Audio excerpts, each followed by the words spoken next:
আসসালামু আলাইকুম এভরিওয়ান, সবাই কেমন আছেন?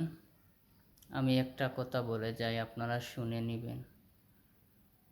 আমাদের দেশটা কত সুন্দর, তরুল শ্যামল দেশ, সোনার বাংলাদেশ।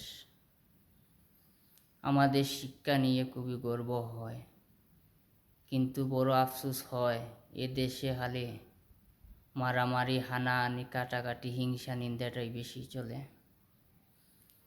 সরকারের একাভাবে সম্ভব নয় দেশটাকে বাঁচিয়ে রাখার। একমাত্র মহান আল্লাহর উপর ভরসা রেখে আমরা সবাই মিলেমিশে সরকারের সাথে সহযোগিতা করে আমরা দেশকে আরও সুন্দর করে গড়ে তুলি। তাহলে সামনে আমাদের বাচ্চারা লেখাপড়া করবে, আমাদের গর্ব। কিন্তু দেশে যদি শান্তি না থাকে ভাই, তা আপনার আমার বাচ্চারা লেখাপড়া করতে পারবে না, সমস্যা হবে, আমাদের বাচ্চা মানুষ হবে না। আসো ভাই, আমরা সবাই মিলে সরকারের সাথে হাত মিলেমিশে আমরা কাজ করলে সফল হব, গড়ে তুলতে পারবো সোনার বাংলাদেশ। যদি আমার ভিডিওটা ভালো লাগে থাকে, আপনারা বেশি বেশি শেয়ার করে দিবেন। সবার জন্য শুভ কামনা, মঙ্গল কামনা করি।